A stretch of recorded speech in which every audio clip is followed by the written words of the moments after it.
July 5 Shivamogga ನಗರದಲ್ಲಿ ನಡೆದಂತ ಒಂದು ಘಟನೆ ಏನಿತ್ತು, ಇಡೀ ಹಿಂದೂ ಸಮಾಜಕ್ಕೆ ಜುಲೈ 5 ಶಿವಮೊಗ್ಗ ನಗರದಲ್ಲಿ ನಡೆದಂತ ಒಂದು ಘಟನೆ ಏನಿತ್ತು, ಇಡೀ ಹಿಂದೂ ಸಮಾಜಕ್ಕೆ ನೋವಿನ ಸಂಗತಿ ಆಗಿತ್ತು. ಅವತ್ತಿನ ಆ ನೋವು 4 ತಿಂಗಳ ನಂತರ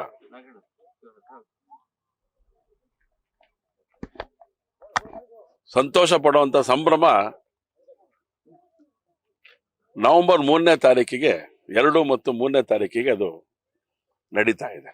ಸಂಭ್ರಮ. ಮುಸಲ್ಮಾನ್ ಕಿಡಿಗೇಡಿಗಳು ಇಲ್ಲಿದ್ದಂತ ಒಂದು ದೇವಾಲಯವನ್ನ, ವಿಗ್ರಹಗಳನ್ನು ಧ್ವಂಸ ಮಾಡಿದ್ರು. ಅವತ್ತಿಡೀ ಹಿಂದೂ ಸಮಾಜ ಇದನ್ನು ಖಂಡನೆ ಮಾಡಿತ್ತು. ನಾಗರಿಕ ಸಮಾಜ ಇದನ್ನು ಖಂಡನೆ ಮಾಡಿತ್ತು.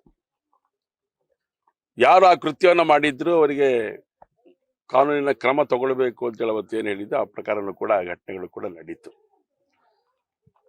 ಈಗ ಎಲ್ಲವೂ ಸುಸೂತ್ರವಾಗಿ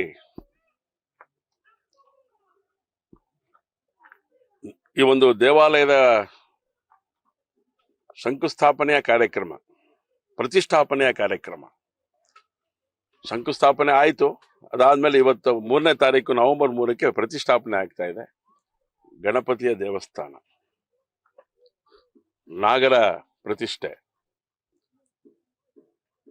ಇದೆಲ್ಲದೂ ಕೂಡ ಅತ್ಯಂತ ವ್ಯವಸ್ಥಿತವಾಗಿ ಆಗಲಿಕ್ಕೆ ಇಡೀ ಹಿಂದೂ ಸಮಾಜ ಶಕ್ತಿ ಕೊಟ್ಟಿದೆ. ಅದರಲ್ಲೂ ವಿಶೇಷವಾಗಿ ಬಂಗಾರಪ್ಪ ಬಡಾವಣೆಯ ನಿವಾಸಿಗಳು, ಶಾಂತಿನಗರದ ನಿವಾಸಿಗಳು, ಹಿಂದೂ ಧರ್ಮಾಭಿಮಾನಿಗಳು ಯಾರಿದ್ದಾರೆ, ಈ ಕಾರ್ಯಕ್ಕೆ ದೊಡ್ಡ ಶಕ್ತಿಯನ್ನು ಧಾರೆ ಎರೆದಿದ್ದಾರೆ. ಅವರವರ ಕೈಲಾದ ಶಕ್ತಿಯನ್ನು ಧಾರೆ ಎರೆಯುವಂತ ಕೆಲಸವನ್ನು ಮಾಡಿದ್ದಾರೆ. ಅನೇಕ ಚುನಾಯಿತ ಪ್ರತಿನಿಧಿ ಶಕ್ತಿಯನ್ನು ಕೊಟ್ಟಿದ್ದಾರೆ.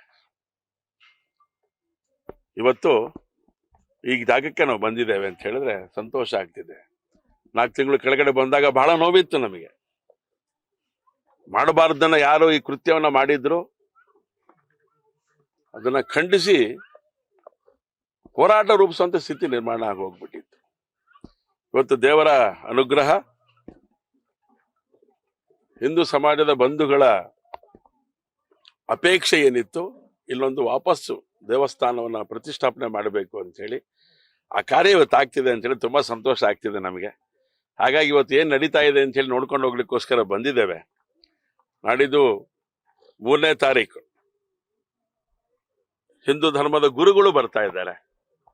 ಈ ಒಂದು ಪ್ರತಿಷ್ಠಾಪನೆ ಕಾರ್ಯವನ್ನು ನೆರವೇರಿಸ್ತಾರೆ. ಇದಕ್ಕೆ ಬೇಕಾದ ಸಿದ್ಧತೆಯನ್ನು ಈ ಬಂಗಾರಪ್ಪ ಬಡಾವಣೆ, ಗಣಪತಿ ಸಂಘದ ಎಲ್ಲ ಬಂಧುಗಳು ಸೇರಿ, ಯುವಕರು ವಿಶೇಷವಾಗಿ ಈ ಕಾರ್ಯವನ್ನ ಅತ್ಯಂತ ಅಚ್ಚುಕಟ್ಟಾಗಿ ಮಾಡಿದ್ದಾರೆ. ಅವರಿಗೆ ಹಿಂದೂ ಸಮಾಜದ ಪರವಾಗಿ ಅವರಿಗೆ ಹಾರ್ದಿಕವಾದಂತಹ ಅಭಿನಂದನೆಗಳನ್ನ, ಕೃತಜ್ಞತೆಗಳನ್ನ ಸಲ್ಲಿಸ್ತಾ ಇದ್ದೇನೆ. ಭವ್ಯವಾದಂತ ಮಹದ್ವಾರನ ಮಾಡಿದ್ದಾರೆ. ಅಂದ್ರೆ ಬಡವರಿಗೆ ಬೇಕಾಗಿರುವಂತದ್ದು ನೆಮ್ಮದಿ. ನೆಮ್ಮದಿ ಕೊಡುವಂತ ಭಗವಂತನ ಬಗ್ಗೆ ಬೇರೆ ರೀತಿಯ ಕೃತ್ಯ ನಡೆದಾಗ ನೋವು ಮಾಡಿಕೊಂಡಂತ ಮನಸ್ಸುಗಳು ಬಂಗಾರಪ್ಪ ಬಡಾವಣೆಯ ವ್ಯಕ್ತಿಗಳು. ಆ ವ್ಯಕ್ತಿಗಳ ಮನಸ್ಸನ್ನು ಇವತ್ತು ನಾವು ನೋಡಿದ್ದೇವೆ. ಮನಸ್ಸಲ್ಲಿರುವಂತ ಭಾವನೆಗಳನ್ನ, ಅವರ ಪ್ರಕಟೀಕರಣದ ಮಾತುಗಳನ್ನ ನಾವು ಕೇಳಿದ್ದೇವೆ. ಇನ್ನೆಲ್ಲೂ ಈ ರೀತಿಯ ಸಂಗತಿಗಳು ನಡೆಯದೇ ಇರೋ ರೀತಿ ಒಳಗಡೆ ಉತ್ತರ ಕೊಡುವಂತ ಕೆಲಸವನ್ನ ಈ ಬಂಗಾರಪ್ಪ ಬಡಾವಣೆಯ ಶಾಂತಿನಗರದ ಎಲ್ಲ ನಿವಾಸಿಗಳು ಒಟ್ಟಿಗೆ ಸೇರಿ, ಇಲ್ಲಿನ ಶಾಂತಿನಗರ ಮತ್ತು ಬಂಗಾರಪ್ಪ ಬಡಾವಣೆ ಎಲ್ಲ ಯುವಕರು ಸೇರಿ ಮಾಡಿರುವಂತದ್ದು ಅಭಿನಂದನೀಯವಾದಂತ ಕಾರ್ಯ ಅನ್ನೋಂಥ ಮಾತನ್ನು ತಂದು ಹೇಳ್ತಾ ಇವತ್ತು ಸಂತೋಷದಿಂದ ಈ ಕಾರ್ಯಕ್ರಮಕ್ಕೆ ನಾವು ಬಂದಿದ್ದೇವೆ. ಅದೊಂದು ಇರ್ಲಿ, ಇವತ್ತು 4ನೇ ತಾರೀಕು ಆಗೋದ್ರ ಬಗ್ಗೆ ಬಹಳ ವಿಶೇಷವಾದಂತ ರೀತಿಯಲ್ಲಿ ಯೋಚನೆಯನ್ನ ಮಾಡ್ತಾ ಇದ್ದೇವೆ. ಯಾರು ಈ ರೀತಿಯ ಕೃತ್ಯವನ್ನ ಮಾಡಿದ್ರು, ಈ ಮನೆ ಎದುರುಗಡೆ ದೇವಸ್ಥಾನ ಇರಬಾರ್ದು ಅಂತ ಹೇಳಿದಂತ ವ್ಯಕ್ತಿಗಳು ಇದೇ ಮನೆ ಪಕ್ಕದ ಮನೆಯಲ್ಲಿ ವಾಸ ಮಾಡ್ತಾ ಇದ್ದವರು ಅಲ್ಲಿ ಬಂದು ಅಲ್ಲಿ ವಾಸ ಮಾಡಬೇಕು ಅಂತ ಆದಾಗ ಎದುರುಗಡೆ ದೇವಸ್ಥಾನ ಇರಬಾರ್ದು ಅಂತ ಹೇಳಿ ಒಡೆದು ಹಾಕಿದಂಥದ್ದು ನಮಗೆ ಘಟನೆಯ ಸಂಗತಿ ಹಿನ್ನೆಲೆ ಗೊತ್ತಿರುವಂಥದ್ದು. ಆದ್ರೆ ಅದನ್ನ ಅಕ್ರಮವಾಗಿ ಕಟ್ಟಿದ್ದಾರೆ ಅಂತ ಹೇಳಿ ನಾವು ಜಿಲ್ಲಾಧಿಕಾರಿಗಳಿಗೂ ಹೇಳಿದ್ದೇವೆ, ನಮ್ಮ ರಕ್ಷಣಾಧಿಕಾರಿಗಳಿಗೂ ಹೇಳಿದ್ದೇವೆ, ನಮ್ಮ ಆಯುಕ್ತರಿಗೂ ಕೂಡ ಅದನ್ನ ಗಮನಕ್ಕೆ ತರೋದ್ ಪ್ರಯತ್ನವನ್ನು ಮಾಡಿದ್ವಿ. ಅದಕ್ಕೆ ಪ್ರೋಸೆಸ್ ಅನ್ನ ಮಾಡುವಂತ ಕೆಲಸನ, ನೋಟಿಸ್ ಇಶ್ಯೂ ಮಾಡುವಂತ ಕೆಲಸನೂ ಕೂಡ ಅವ್ರು ಮಾಡಿದ್ರು. ಅದಾಗಿ ನಂತರದೊಳಗಡೆ ಆ ಮನೆಗೆ ಸಂಬಂಧಪಟ್ಟಂತ ಸಂಗತಿ ಏನಾಗಿದೆ ಅಂತೇಳಿ ತಿಳ್ಕೊಳ್ಬೇಕಾಗಿದೆ, ತಿಳ್ಕೊಳ್ತೇವೆ. ಅಕ್ರಮವಾಗಿ ಕಟ್ಟಿರೋಂಥ ಮನೆ,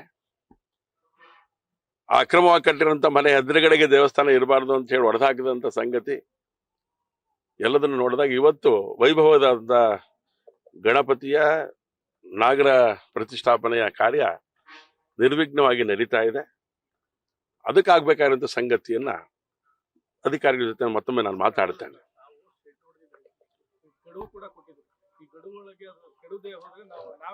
ಅದು ರೆವಿನ್ಯೂ ನಿವೇಶನದಲ್ಲಿ ಇದೆ, ಅದು ಅವರ ಓನರ್ಶಿಪ್ ಇದೆ.